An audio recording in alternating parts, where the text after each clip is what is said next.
But first, we want to bring you up to speed on what's happening here in Washington. The crack political team over at the Washington Post, our daily local newspaper, has uncovered a brand new species of fake news they think you need to know about: imaginary left-wing mobs. In a piece posted last night, the Post explained that in order to win the midterm elections, those Republicans have, quote, cast the Trump resistance movement as an angry mob. Now, cast is, of course, here a synonym for misrepresented. The Washington Post wants you to know that these mobs are not real. They're an illusion. And that may surprise you, because you may have recently seen videos of prominent Republicans being chased out of restaurants by screaming progressives. You may have read news accounts about how a Republican congressman from Louisiana was shot with a high-powered rifle by a Bernie Sanders supporter. You may have seen college campuses descend into rioting simply because conservatives showed up to talk. And just this past weekend, you may have watched transfixed as groups of hysterical young people yelled at Republican lawmakers on Capitol Hill and then pounded in rage on the front doors of the Supreme Court. All of this may have given you the mistaken impression that there is a threat of disorder and lawlessness from the left building in this country. Some of it funded by a man that the Washington Post neutrally describes, and we're quoting now, as philanthropist George Soros. Well, rest easy, says the Post. In fact, all of this talk of left-wing mobs, quote, taps grievances about the nation's fast-moving cultural and demographic shifts. In other words, this is racism, and it's designed, says the Post, quote, for the benefit of white voters, particularly men. Wow. So the angry left-wing mobs you thought you had been watching on television turn out to be merely a hallucination. They're a fever dream concocted by those diabolical magicians over at Fox News. Thank heaven. You can wake up now. None of it is real. It's 1996 again. But wait, has anyone told the angry left-wing mobs about this? They seem to believe that they exist. In Portland, they're still blocking traffic and breaking things and screaming at old ladies in wheelchairs. Apparently, they don't get the Washington Post in Oregon. Watch.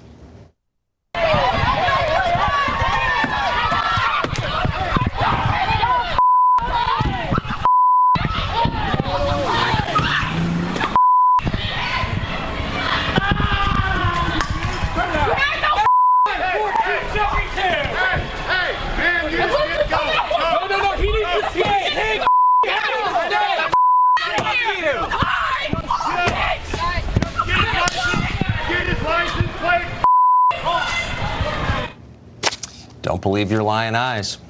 Now, some reports, there haven't been many reports, but some describe the protesters you just watched as Antifa. Others say they're Black Lives Matter. It doesn't matter. What you're actually looking at is the youth wing of the Democratic Party. These are their shock troops.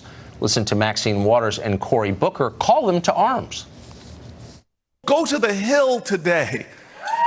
Get up and please get up in the face of some Congress people. If you see anybody from that cabinet in a restaurant, in a department store, at a gasoline station, you get out and you create a crowd. And you push back on them. And you tell them they're not welcome. Go get them. Get in their face. Well, they obeyed. The left always obeys. Obedience is the whole point of their program. If kids don't eat in peace, you don't eat in peace. Abolish ICE! Abolish ICE! Abolish ICE! We believe survivors! Sexist, racist, anti-gay! We believe survivors! We believe survivors! Well, thanks to incidents like the one you just saw, the ones the Washington Post assures you aren't real, didn't really happen, and you have no right to be worried about, normal people across the country, nevertheless, are becoming concerned. Now, that's racist, says the Post, because, of course, being yelled at by rich white kids and not liking it is racist. But nevertheless, Kelly Paul, wife of Senator Rand Paul, says that she's so concerned by what's happening that she keeps a loaded gun by her bed. Watch. So many, frankly, unhinged people and unstable people out there. And when they hear someone on their side telling them, get up in their face, they take that literally. And they think that that gives them a license to be very aggressive, be harassing. It does scare me that there is going to be somebody that is really unstable that takes that message a step further. We've updated all of our security systems at home. I sleep with a loaded gun by my bed. I've always felt very safe. We used to never even lock our doors, and now that has all changed. Well, the Washington Post might call Mrs. Paul paranoid. On the other hand, many on the left openly celebrated when her husband wound up in the hospital after being assaulted by an angry liberal. My husband had 6 broken ribs and was violently assaulted, was seriously injured.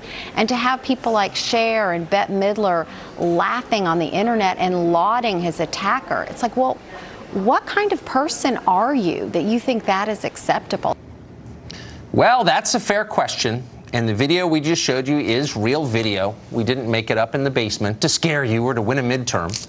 Assessing everything you've seen over the past year, you might be tempted to conclude that just maybe there is a growing problem with left-wing mob violence. But left-wing leaders and their propagandists in the press have concluded, you'll be surprised to learn, the exact opposite.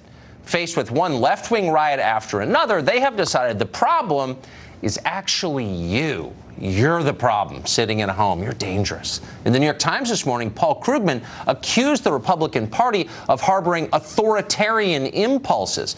Apparently, Republicans have been chasing prominent Democrats out of restaurants recently and banging on cars. Oh, wait. There's that projection thing again.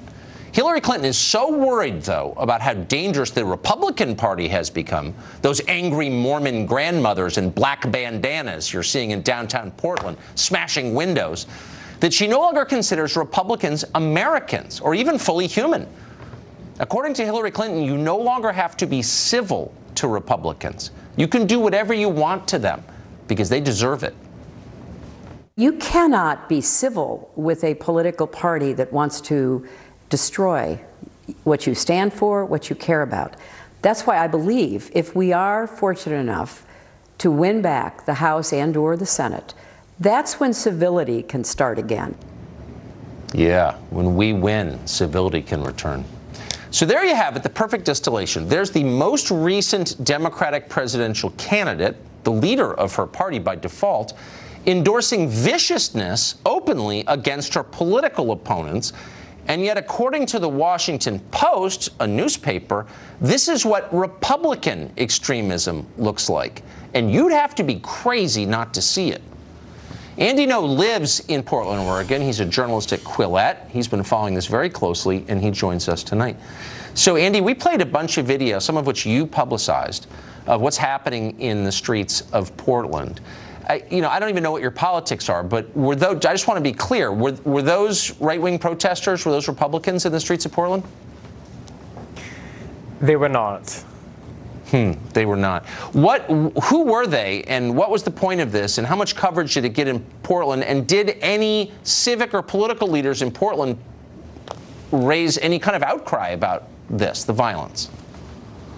Some of the footage you showed was recorded over the weekend on Saturday by Brandon Farley, and that was a protest organized by Don't Shoot Portland, which is a Black Lives Matter type of group. They were protesting the police-involved shooting of a man who is suspected of shooting 2 people. And, the police here take a pretty hands-off approach much of the time with protesters, and what you saw on Saturday in the video is that demonstrators were allowed to take over a street in downtown Portland and direct traffic and threaten drivers, stop traffic while the police looked on from a block away because they were afraid of inflaming the situation.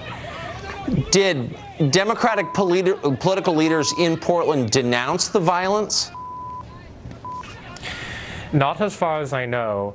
I mean, I know the story right now is being framed in a pretty partisan way in your show, but the facts of the matter on hand is that the Portland mayor, Ted Wheeler, also doubles as a police commissioner. And while I'm not privy to some of the internal conversations that he may have with the police department here, just based on other events that have happened in the past, I would say there's sort of a dereliction of duty of upholding the rule of law.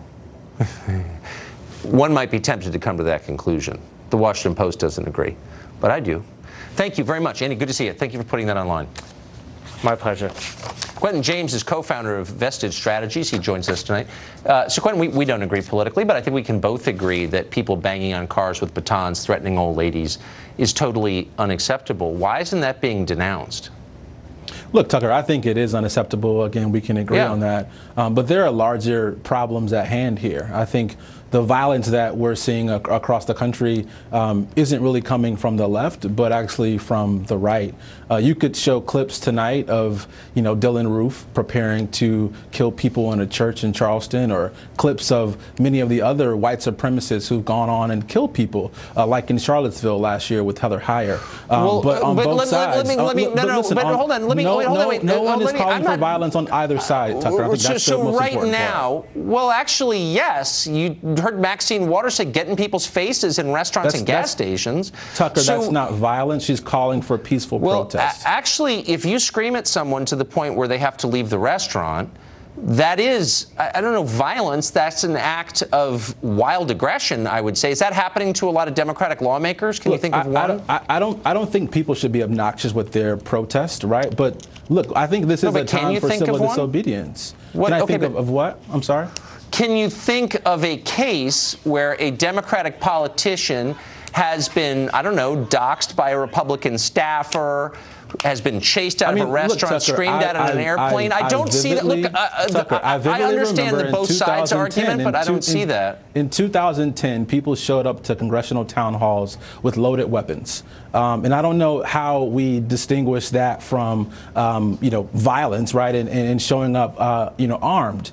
So, look, we aren't seeing that. That seems like a non sequitur to me. I'm just saying right now in 2008, you've seen a lot of people. Look, we have one-party rule in Washington, Tucker, so the Republicans are in charge. So it's okay, but what about the 250-year-old tradition of explaining what you're for and explaining why what the other person is for is wrong? When did we get to a place where office holders encourage young people to really? Because Hillary Clinton just said you no longer have to be civil to people you disagree with. What do you think of that? I think what Hillary Clinton is saying is that what we're not seeing, unfortunately, from the Republican Party is leadership to hold President Trump accountable. No, that's not what she may be saying that. She may be saying that, but that's not what I'm quoting. And look, that's a debatable point. But she said, we don't have to guess because she said it explicitly, you don't have to be civil to Republicans, because they're too big a threat to you. That's not what she said explicitly. She was saying at a point, no, she wasn't you can't be civil when a party is not following legislative protocol. So you disagree. We're seeing an agenda from you don't be Donald civil? Trump. Wait, but hold on. You don't like Trump. I get it. But hold on. I'm not talking about Trump. I don't care about Trump. I care about the rest of the country. You're not required to be civil to people you disagree with? Like, do you want to live in that country? Honestly. Tucker, I am not calling for incivility. I think. But what do you think of what Hillary's? Can't you say? I get it. I know. I lived 3 years of Obama. I know what it's like to be frustrated. I thought he really hurt the country. But I was always civil. We saw a lot of similar protests from people on the right. Then why don't you just say, look, Hillary Clinton? That's not helpful. Will anybody break ranks, or everyone's just a little lemming on the left? You have to be like, oh, Hillary said it, I agree. Can you just say, Hillary, actually, I think we should continue to be civil, though we disagree? The challenge here is we're not seeing that level of accountability from the Republicans with their own president right now. I'm happy to criticize Republicans all the time, because I'm not a partisan robot. But everyone on the left, they will never criticize anything. All right, okay. President Obama got criticized when he went against the will of the party. We saw that for 8 years, Tucker. We saw blue dog Democrats. Are you gonna? Will you just say Hillary Clinton is wrong? I mean, let's just be civil, even if we disagree, or no? We can't say that. Look, I don't think she was calling for incivility, and so look, should we not be look? That's the point here, Tucker. Okay, they're barking at me. No one is calling for incivility. Okay, go rewind the show and look at the tape, and we'll talk later. Quentin, thank you. Thanks. Thank you, Tucker. Whoa. Well, so Kavanaugh's on the Supreme Court.